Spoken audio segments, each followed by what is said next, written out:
Well, welcome everybody. My name is Jeff Smith, and this is Deborah Richie Oberbillig of Deborah Richie Communications and Peter Talbot of Westridge Creative. We're here to talk to the membership meeting of the Sustainable Business Council, June 6th, 2002. Thank you all for coming. We'd also like to thank people who contributed to this meeting. Big Sky Brewing offered some beer tonight, and the Black Dog Cafe, Larry Evans, prepared the food for us, and MCAT for hosting the meeting in their new meeting room. We really appreciate it. Tonight we're going to talk about communications, sustainable communications, and we're going to start with kind of a basic overview of communications theories and strategies, and including the design of a communications plan. And afterwards we'll talk a little bit about what's the successful communications plans we've seen for our clients, and we'll talk a little bit about the ways that businesses can make communications more sustainable, and talk a little bit about maybe some best practices for sustainable communications. So, I guess first we should define what we mean by communications. You know, if you look on the internet under communications, what you get is telecommunications. You get cable, and you get cell phones and things like that, and that's not what we mean. We mean communications outside from one organization or business within that organization, and then communication from that organization to carry a message to an audience outside of the organization or outside of the business. Is that right? Yeah, I call my business Deborah Richie Communications, and what I do is often interpretation, and what people think of interpreting foreign languages, and sometimes that's what it's like, you know, because you're speaking a language of sustainability to somebody who speaks a language that has a lot more to do with consumption. You know, you need a way to interpret and to translate into terms that somebody who comes from a different perspective can understand and buy into. So a lot of what I do is not necessarily communications for advertising a business. In fact, I don't do that at all. But you'll find that there are a number of similarities in terms of what we'll be talking about, I think, with getting a message and identifying something that's relevant and important to people and changing the way they think. Well, I'm the superficial one on this panel here, because I tend to do more straightforward advertising. There's a buzzword out there now, it's called branding, and it's getting your name or your product out there in front of people as much as possible, either doing it by buying media time or by doing free media, which is basically the press, and just getting the name out there, getting in front of the public, and making sure that people know what it is, what you do, and when they think of an issue or a product or a business, that name floats to the top. Well, I think one of the things we're working with here is that we realize that businesses who are striving to be sustainable are more supportive of the local economy, more interested in using recycled materials, more attentive to a broader picture of the impact of what they do on the planet, very conservative of natural resources within their organization as much as possible.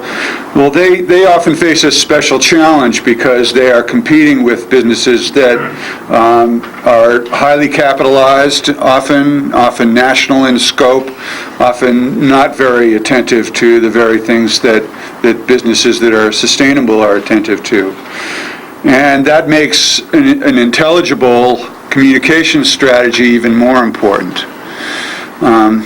So it's even more important if you're a small business to think it through, what it is that you're communicating. The basic communications plan it has to do with what you are communicating, what the message is, who you are trying to influence, who your audience is, trying to set goals, measurable objectives, and creating an action plan for your communications. And the action plan, of course, has as its primary focus the best way to get the message out, what medium or media to use to get the message out. And then probably the final part of a good communications plan is how you measure success, which is often very difficult in communications. Do you measure it by more clients? Do you measure it by more people knowing your brand? Do you measure it by more members of your organization, or do you measure it by more abstract things that the organization is working more collectively or more together, that their staff morale is more together, and those kinds of things. Anything else? When we go into maybe an example of, I can talk a little bit about how you might approach something like that. For instance, I'm just working on a project for the Bitterroot Water Forum on developing a citizen's guide to the Bitterroot watershed.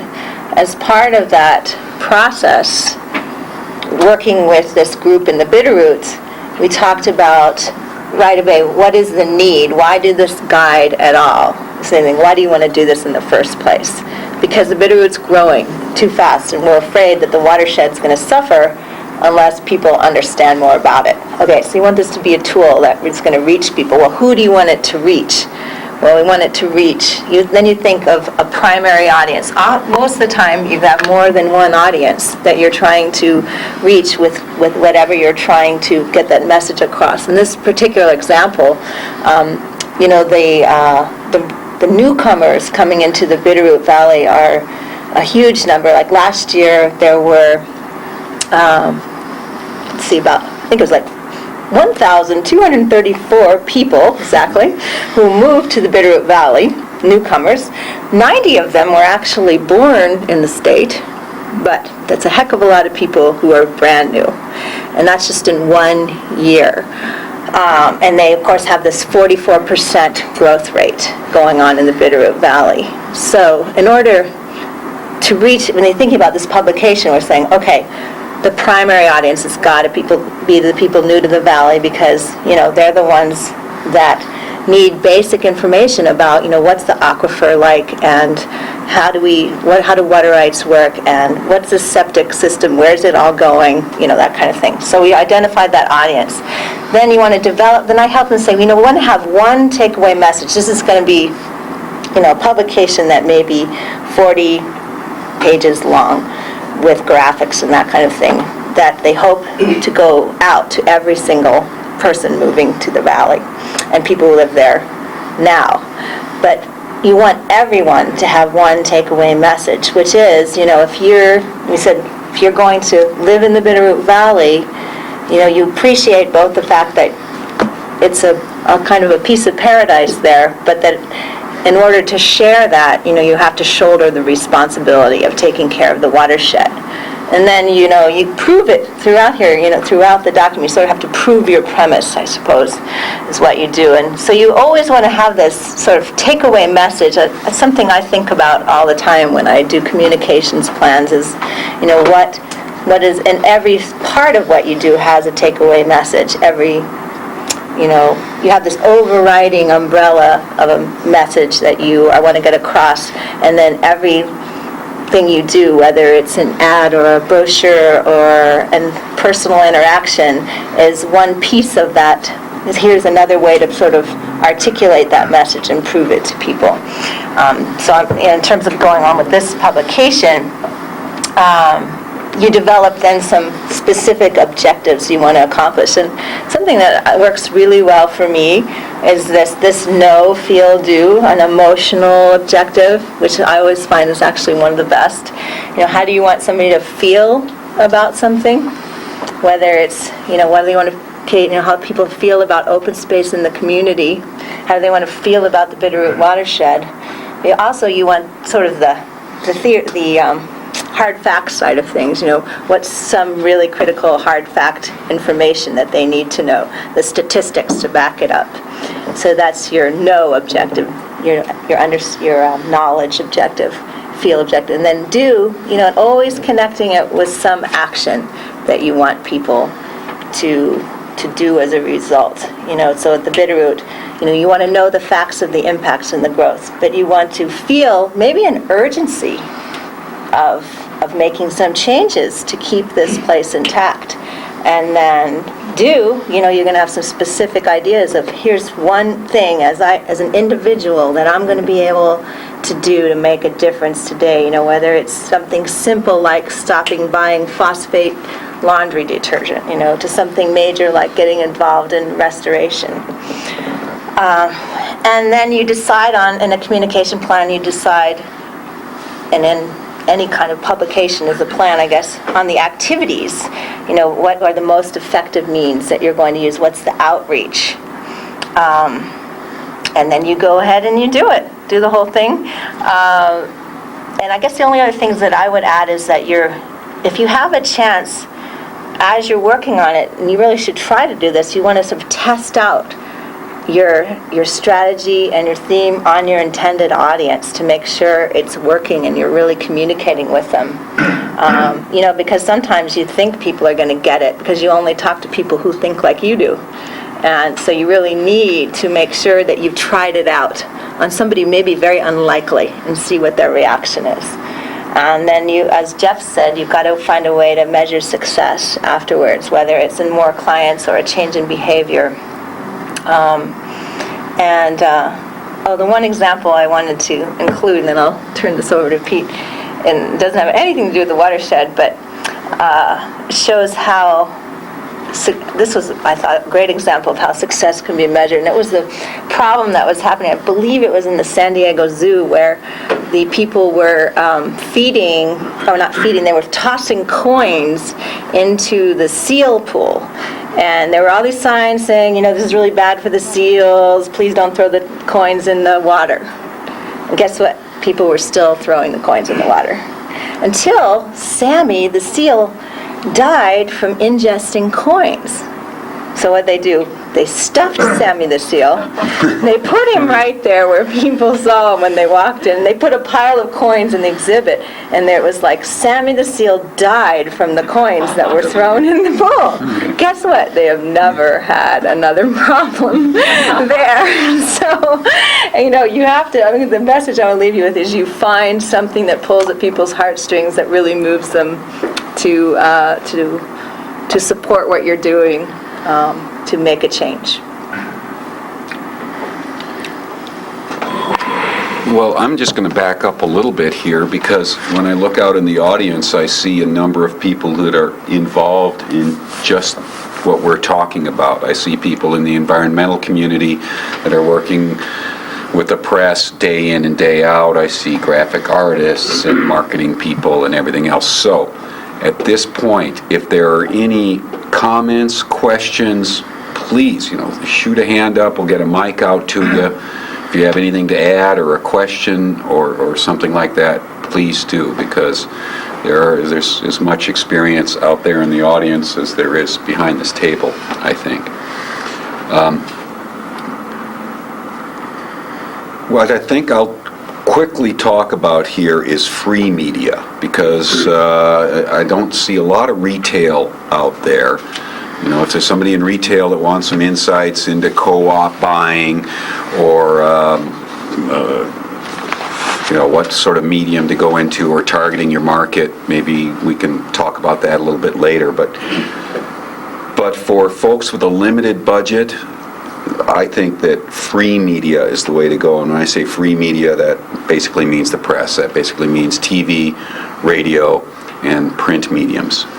And particularly if you can schedule an event that is visual. If, say, you have a solar panel business or a building business or something like that, if you can schedule something for the press that has visual stuff, actual hands-on stuff, TV will come. TV will come to those kind of events. You just got to make sure that you got pictures for them.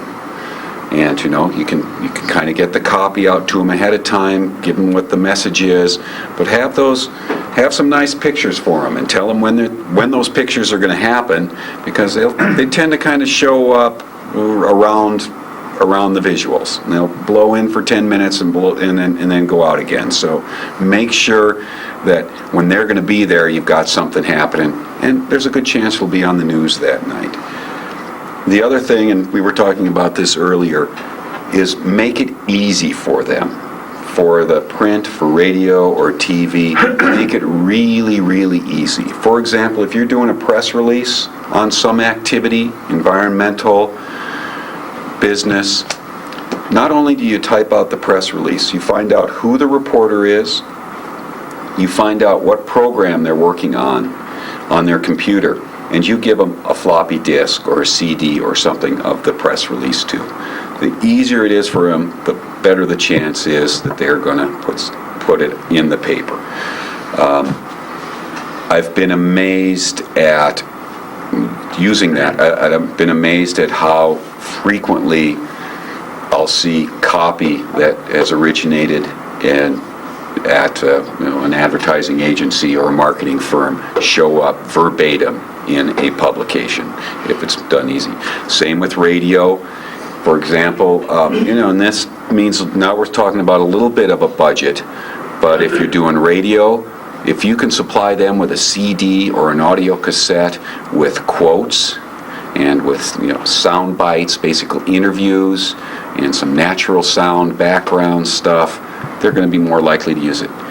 TV, of course, again, the budget's going up more and more as we're talking about free media, so maybe it isn't quite as free now, but if you can supply them with a videotape, particularly in the format that they use at that station, and there are different formats out there, but find out what it is, and if you can get actual footage of what you're talking about or interviews, we call it B-roll in the business, and that's you want to do an environmental issue, let's say on the Milltown Dam. If you supply them with footage on the format that they use of the Milltown Dam, there's a darn good chance that when you turn on the TV that night, your footage will be there. There's other things, little ones, free media stuff for your business. The Missoulians got their Getting Ahead column. If you've got anything relevant in your business at all, get it in there. Don't forget weeklies. We've got a lot of weeklies around here, and everybody goes, oh, we've got to get it into the Missoulian. Well, you've got the Pathfinder up in Seeley Lake. You've got the, what's the one? Stevensville Star. You've got Stevensville Star. You've got the Frenchtown.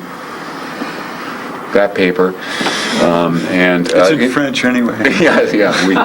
But make sure to get the stuff out to them too. They'll use it. Sometimes they're even more hungry for news than the Daily in your town.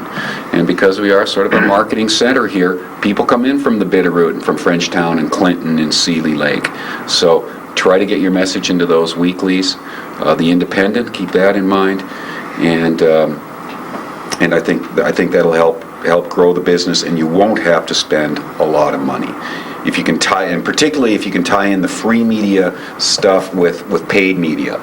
If you're going to take out some ads promoting an event, an issue, if you can back that up with free media, you more than double your dollar's worth.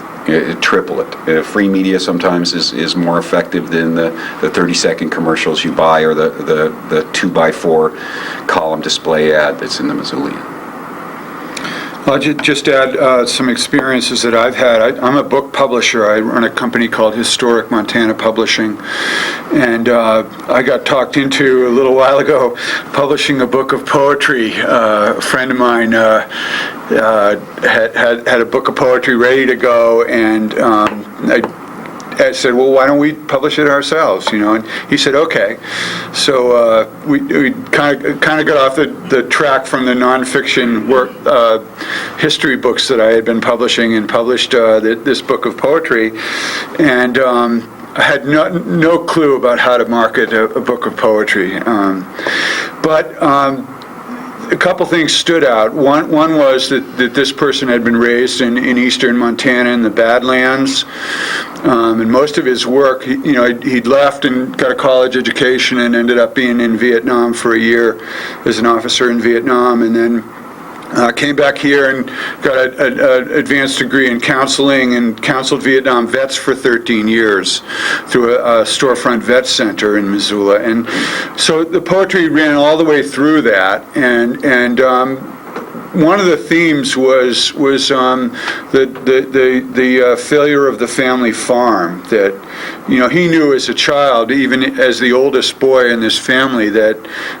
that ranch would not be able to support him when he came of age, and his parents made sure that he understood that right away. So my marketing effort at that point, you market a book differently than you market a lot of other things, because reviews are very, very important. People will buy books, and bookstores will display reviews, and then you have kind of people coming in who will think that it's a legitimate publication at that point if it's well reviewed. So the reviews was one strategy, and the strategy to draw the attention to the reviewers was a dual strategy. One was that we had a really nice quote from Margaret Kingsland, who was the former head of the Montana Committee for the Humanities, who elevated his poetry to that this is the story of the 20th century in Montana, that family farms, homesteads have declined to the point where you cannot even live in eastern Montana on a regular family farm anymore. And she talked a little bit about that, how this was, comparable to Ivan Doig's work and other authors' work. And then we went and we found Wally McCrae, who's a cowboy poet. And there's a whole root of cowboy poetry that is a different tack. The cowboy poets like to sing, and they like to have a good time, and they use myths repeatedly, and costumes and that kind of thing. And although the author is not a cowboy in a traditional sense, he does write about what it's like living in a rural Montana. And so we included a quote from Wally McCrae in the marketing material that we sent out, So the author has been able to read in traditional bookstores all the way across Montana, and also has gone to cowboy poetry festivals too. So we're trying to market the book across those two different lines. So now we'd like to open it up to you if any of you have experiences in designing a communications plans or successes in kind of marketing that you'd like to talk about. What's unique to Missoula, for instance? Or any questions too. If there's a specific retail question or a nonprofit question or something like that, fire it, because from looking around here, we have a lot of folks who can help out on that. You have to come use All right, the well, I'm not here. Go big passwords. Okay. It's because of the, Okay. Oh, it's kind of a tight little cable here, isn't it? Yeah. we can hear you, but. Can you? No, it's Okay, here, we'll go this way. I think he taping it. I just wanted to make a comment that goes back to what was sort of they started out with, and I thought perhaps I'd bring a little clarity to the issue of like what they referred to as a branding campaign.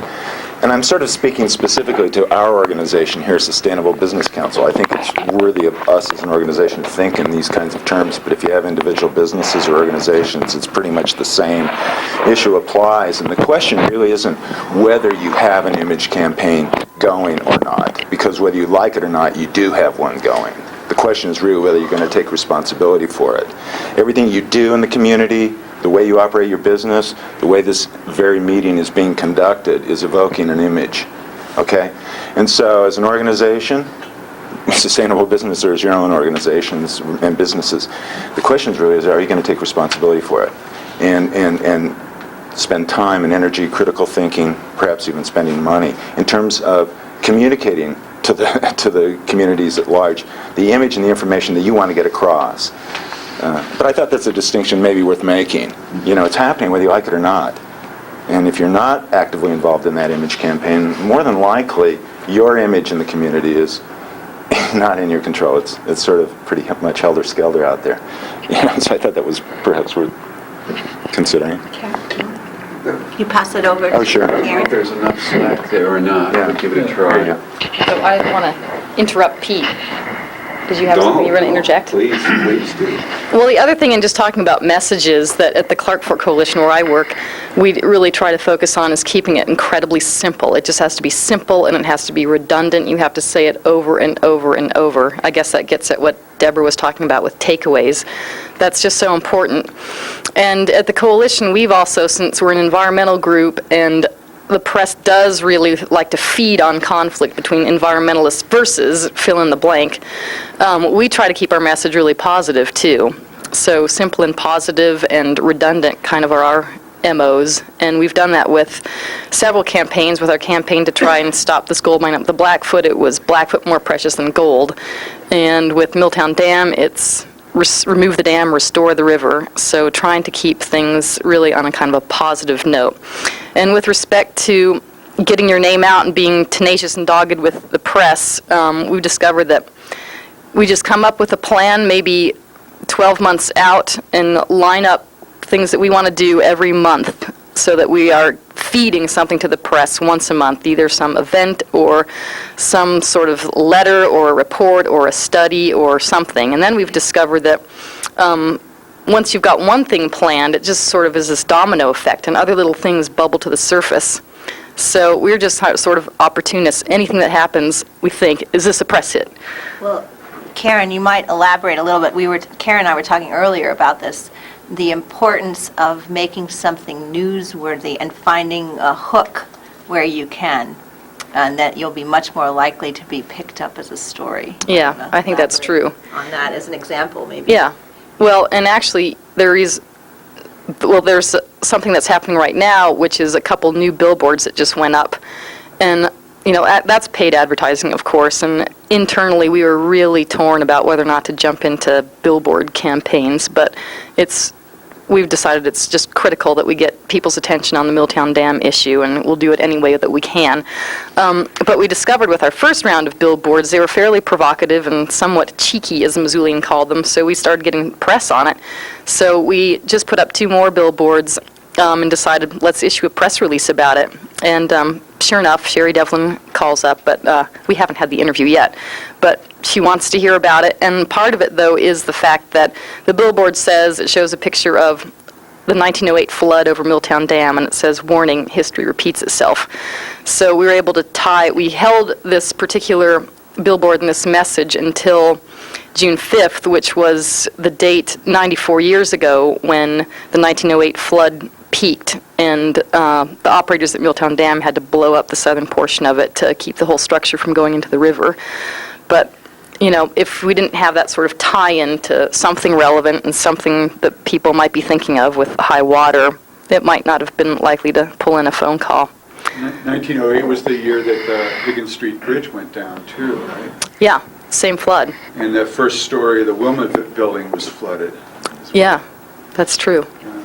And one other thing, what was it pertaining to? Oh, with respect to free press versus paid, I mean, we pull out all the stops and do just about everything, but kind of our thinking is that free press is worth about 8 8 times the advertising presses in terms of getting your message out with the kind of the backing of the news media thinks that this is a credible thing for us to cover, rather than, if you're paying money, anybody can take out an ad. So I think it's quite a bit more bang for the buck.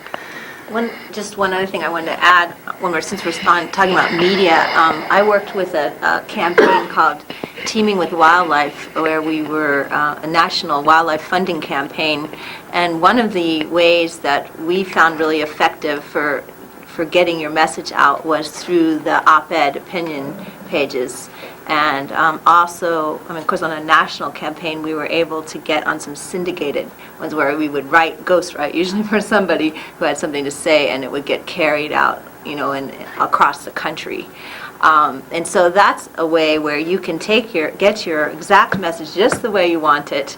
You don't have to worry about what, if they're going to go out and find the opposing view or do a different spin on it and get it in the press. And also, part of that, too, is developing a relationship with the editor of the editorial page. And I'm sure Karen could also talk about that. But I mean, we could all talk, and then Pete could too, obviously, and Jeff. But I don't know what This you is a feel about family it. show, we can't talk about that. But it's definitely something, you want to keep building that relationship, right? But Karen, you have a pretty widespread approach to communications. You do a really stylish newsletter.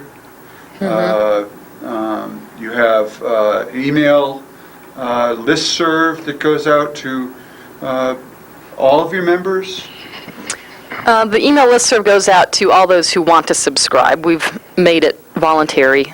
But I think our online monthly newsletter goes to about 500 people, and then our physical publication goes out to about 1,200 people. But in checking the lists, we get a lot more. I would say probably only a quarter of the people on our online newsletter are members. The rest are just people tracking the issues. We'd like to turn them into memberships, but as long as we're keeping people aware of the issues, I think that actually is beneficial as well. You mentioned billboards. Do you do newspaper? Do you do TV? Do you do radio? We have done some newspaper and radio. As far as the Missoula market is concerned, it's actually relatively cheap compared to other parts of the country, so we feel like we shouldn't close that off. And then we, of course, do the bumper stickers and T-shirts and postcards, other things that and artwork too, books. Those aren't necessarily part of our communication strategy. There are other ways to just develop affinity for the Clark Fork River and get people to care about it. I'm trying to think of some other things that we do. You do events too? Events, and tours, water walks and talks, we call them, to offer people a chance to get more in-depth, on-the-ground looks at some things. So yeah, we try to offer something for just about everyone. I would say there's so much going on in this town that we also try to collaborate efforts with other groups, and I think that really extends your reach significantly because other people have their own tentacles as well. So collaboration is something we also focus on as well. Good. Thank you. Any other questions or observations? I just wanted to add, because she raised the issue, and I think it's worth kind of, this is just a kind of a fact, you learn this in Advertising 101, it's kind of a principle, psychological principle, but mixed media is definitely the way you got to go. If you want people to retain an idea, the fact is, they say that a human being will not retain an idea unless they are introduced to it 3 times in 3 different ways.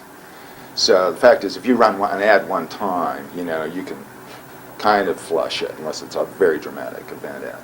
Whenever you're marketing or communicating an idea, you should always be thinking in terms of mixed media, how you can introduce this idea to folks in a number of different ways. That's why television, billboards, print are mixed to get that same message across to people. And it's just a good idea to always keep in mind that, if you just want it even to stick in their brain, you're going to have to work at it, but think in terms of mixed media, definitely. I'd like to comment on that just a bit, because really what we should talk about a little bit now is targeting your market. because we've all talked about, yeah, wouldn't it be great if we had huge budgets? We can always do the free press. But how do you target your market? How do you know who to go after, get the best bang for the buck? And, I'd like to open it up to all of us here on, is it a web page? If you're doing environmental work, you probably don't want to be buying radio time on Rush Limbaugh. So how do you decide where to put your money and your energy to get to the folks you want to reach? And I've got a few ideas, but I'm wondering if anybody else does here. Go for it, Pete. Well, especially for smaller retail and nonprofits, you have to do a little research. You have to talk to your people, the people that you have on board already, and find out, where do you get your information? Do you get it? Do you watch the local TV stations? Do you read newsletters? Do you surf the net? Do you read the paper? Are there specialty publications out there that you're committed to? So I think maybe a little bit of research up front will help you decide where to put the money. A sponsorship of a program on KUFM might be a better way to go than buying a bunch of radio time on a commercial network. But how you figure that out is a little market research up front. TV versus print, and maybe all the mainstream media stuff is not the way to go. Maybe it's newsletters out to your clients. In retail, for example, you've got a great opportunity when anytime anybody writes a check to your business, you have a database, you put that name in there. When there's an event, you mail to them, email to them, whatever they prefer to get. I guess that's true with other organizations too. Find out who your people are, find out what they read and where they go for information, and then target those areas to get the word out. But I'm sure there's other methods too. At some point, it's a hunch, isn't it? Unless because you're probably not going to be able to do the kind of research that exactly identifies everyone that would enter your store or be receptive to your idea. But you try to break it down, the variables, as much as you can. I'm fairly new to Missoula. If you talk to any mainstream media here, they can supply you with demographic information about, the reach of that particular medium, right? Any television station, newspaper, etc. They're going to tell you, who their customers are, and they ought to give it to you in detail. That means they'll tell you more or less their socioeconomic breakdown of, who their readerships are.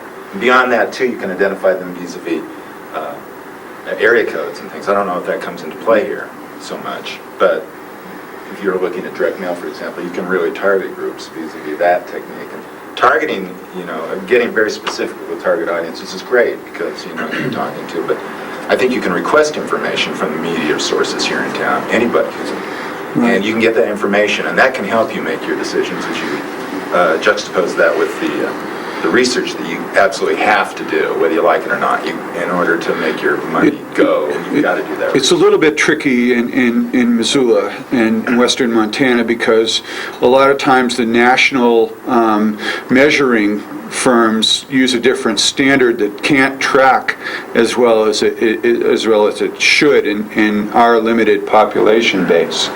For instance, sometimes they'll use national data and they'll make exaggerations about who they're reaching. But if you look at and examine the data, the actual category that they're basing their generalization on, it doesn't match. It's not precise. So you have to be a little bit careful about taking the media description of their audience and basing your campaign on that, because they all want your money. Right. For one thing, so you have to be careful. You have to just know what the sources are and know what the details are. Be a little bit suspicious of data. The other thing I would say is that you ought to think about, well, why are you doing this in the first place? Why do you care who your audience is? What are you trying to achieve by that? And I would say that you want to make your choices. Say we're talking about sustainability, and you look at the spectrum of people and groups that might be interested in that. You don't want to go after a group of people that is just going to be impossible to reach. For instance, you're not going to say, I'm going to start my sustainability campaign at Walmart. The people who go to Walmart. That may not be the easiest place to reach people. So you choose, I would think, a realistic group of people who maybe you say, well, who are these people who are sort of undecided? They haven't really committed to sustainability, but they kind of think it's a cool thing to do, but they really don't do anything.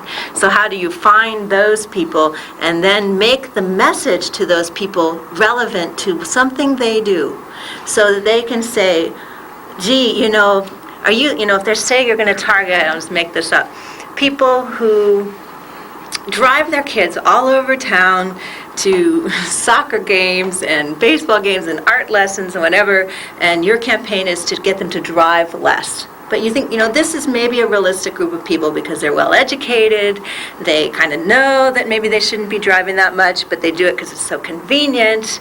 So maybe you say, all right, well, what messages can I get to that group of people that might change their behavior? So you have to sort of imagine their day. You have to put yourself in there. You might even be like them half the time.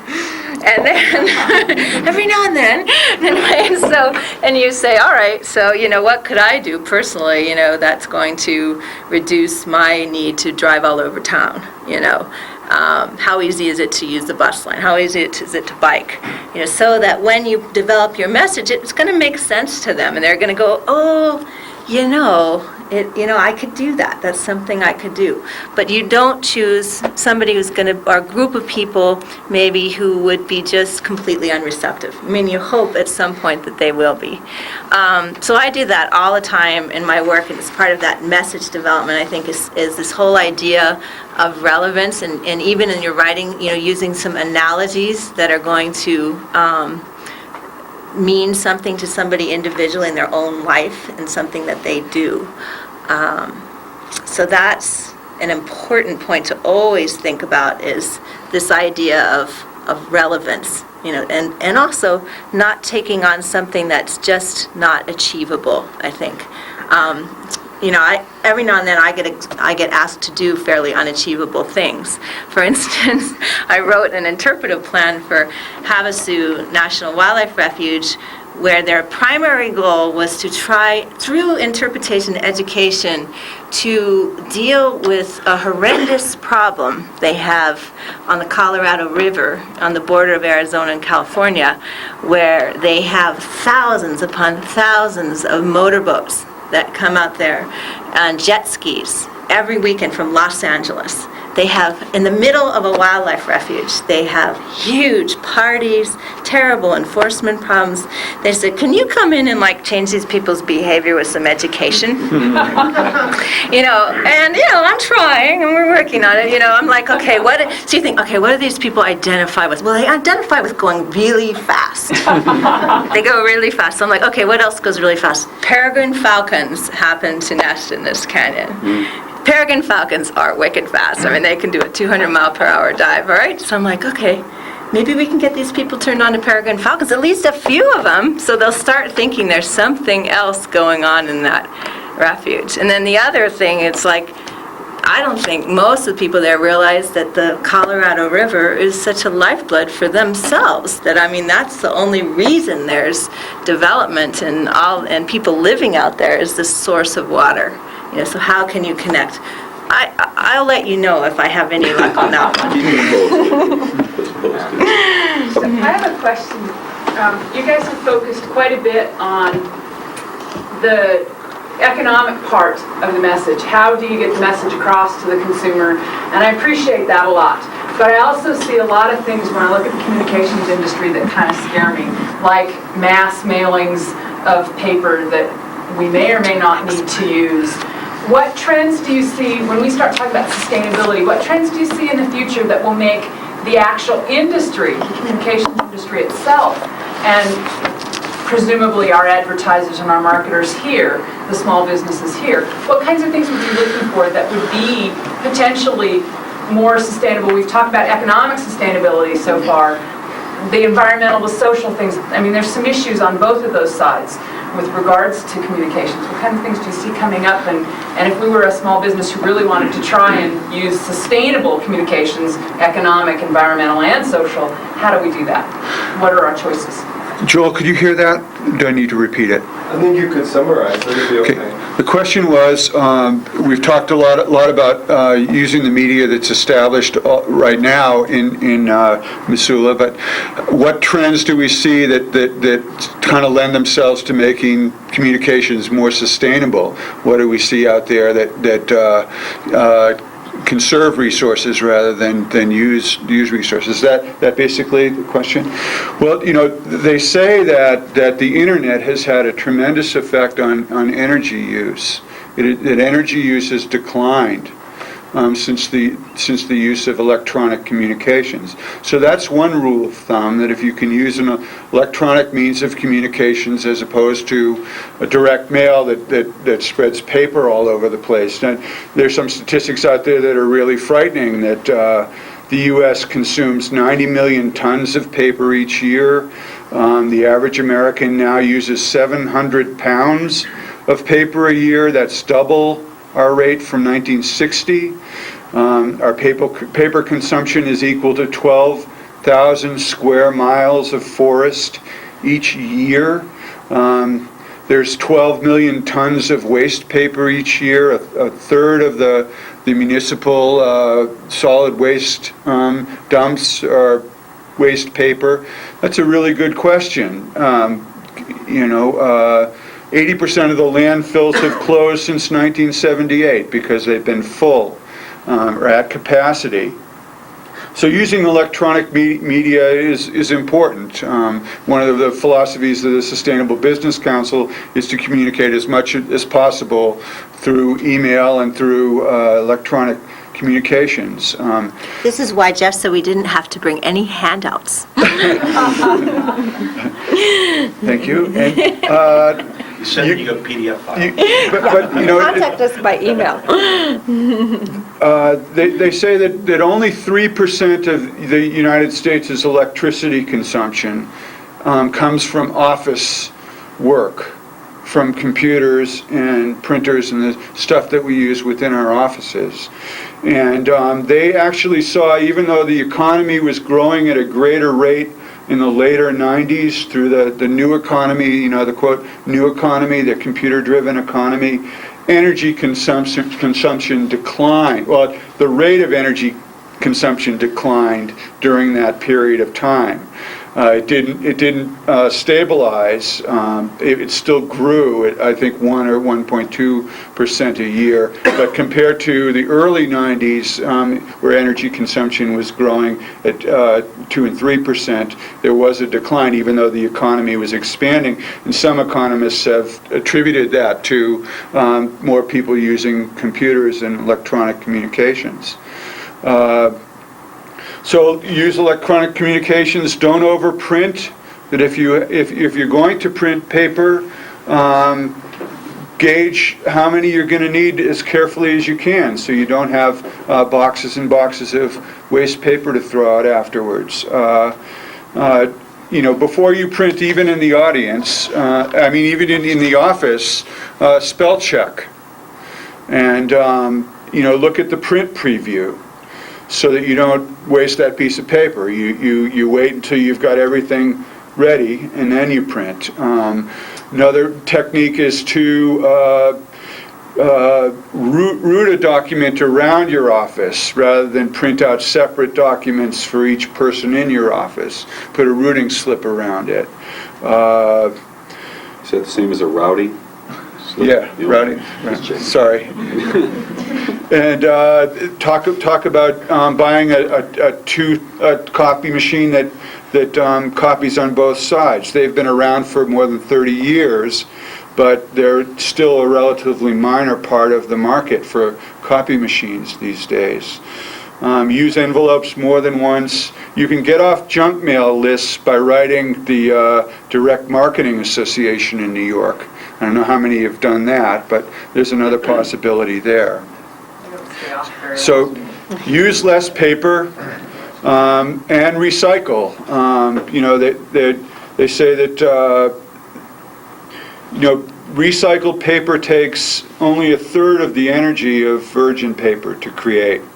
The EPA estimates that producing recycled paper creates 74% less air pollution, 35% less water pollution, and each ton of recycled paper equals 2.5 barrels of oil, 24 kilowatt hours of electricity use, 13 trees, 31,780 liters of water, and 4 cubic meters of landfill space. So use recycled paper as much as possible. And then there are a couple of other things as far as best practices go. Buy recycled products wherever you can. Toner cartridges, avoid paper with neon colors because it can't be recycled. Look for unbleached white, or what they call totally chlorine-free paper. And then another technique is to purchase sustainable office equipment. One Australian university did a study that estimated that you can buy inexpensive office equipment. For example, they picked out a photocopier that costs about $4,000 to purchase, and then they went on to look at the costs of that copier over its 7-year lifetime. And they said it will cost about $1,500 in electricity, about $24,000 in paper costs, because it was a single-sided, and other reasons. And then there were some other costs included in that added up to about $15,000 beyond that. And then they estimated that it would create about 80 tons of carbon dioxide emissions, greenhouse gases. And you can look for these machines' efficiency ratings. And you can get the model number, and you can seek information on the web. Many organizations will list the efficiency of these machines these days. It's like Energy Star, right? Right. Look up Energy Star. There is an EPA program called WasteWise that now has over 1,200 businesses that have joined in the past 5 years. There are only 3 Montana businesses that have joined. One is Chico Hot Springs, and one is Garlic Helicopters close to us in Hamilton, and the Retech Group in Billings. And you have to fill out an application form for this program, the WasteWise program, and then you're part of a network of people who are part of creating strategies for office efficiency, communications efficiency. And I have a pass out from the WasteWise program up here if anybody wants to. Plus, there are a number of organizations on the web that have websites that you can check out for best practices on office supplies and office equipment. And you can email all this to us, right, And Jeff? I will email it to you if you want to give me All your the email addresses. The other thing I would say, of course, everyone talks about recycle, reduce, and also reuse things. I don't know how many of you try to do that, and don't use the back sides of things to print on when you're doing drafts all the time. I'm always saving those. Also, and I have a friend who works in a agency here in town that tends to throw out a lot of stuff, including lots of notebooks like this. And I have been able to get through her enough notebooks for workshops, 30, 40 of these, and you just simply put a new cover on them and reuse them rather than buying new notebooks. So it's great to find sources like that. If anyone wants to know more about it, I will tell you the secret person and how you can to benefit from many office supplies. And some people know. And then I also wondered, how many of you recycle your paper? Here, quite a few. So Raise our hand. guilt. But I mean, BFI, it's kind of hard, but Pacific, is where you can do it, and they do take that mixed office. So it's like, there's a lot of paper you can take to Pacific. Well, I just heard the glass program Yeah, the ended glass- at BFI, and Pacific never took glass. And do they really take those blue bags and recycle them, or do they just toss another bag in the truck? Of course they recycle. Talked to a BFI fellow came to one of my son's meetings the other day. They actually have a separate compartment in the back of the truck that those things do go into, even though it looks like they're tossing them in the back of the truck. There is a compartment back there. They do separate them. Again, he was talking to a bunch of third graders, and I'm assuming he was being truthful at the time. They do take those out. They sometimes will break, unfortunately, in the back of the truck, and they will lose stuff if the bag breaks. But they are presumably separated in there and will be taken out and recycled later when you've used the blue bags. And if you can find them, I know only a few stores in town carry them, but that's the hardest part, is finding the blue bags. There is another third recycling place in Missoula Valley Recycling, And they come to you. Right. and they will come to you. Well, I'm not sure that they're doing glass anymore, though, after last week, but they want to do glass. The other thing too, one more thing on that is just that you really want to try to support businesses that do recycle, and put them on the spot a little bit. Say, oh, and where is that recycling container? When you walk out with your can or whatever, and I could help you get one maybe. It's like to start putting that demand out there. And I know I helped put on a conference. It was like 10 years ago, a major conference. It was a big deal to try and get the major hotels to put up big recycling bins during the conference. They did it, but it was like really bizarre to them. I don't know if that's changed. I hope so. But, the more of us who insist on it, I think the better. So. Well, we're getting close to an hour along in the program, and we want to thank you for coming. We want to thank the sponsors of the Sustainable Business Council for creating this organization. We want to thank Big Sky Brewing for the donation tonight, and thank Black Dog Cafe for its donations, and thank MCAT again for loaning us the room, and we hope to be able to do this every other month, have a meeting in the meeting room, a private meeting for a while, and then have a speaker that we can tape record and keep as part of our archives of talks for sustainable business in Missoula. So thank you again. Thank you. Good job, you guys. Okay. For anybody who has a survey, I've done my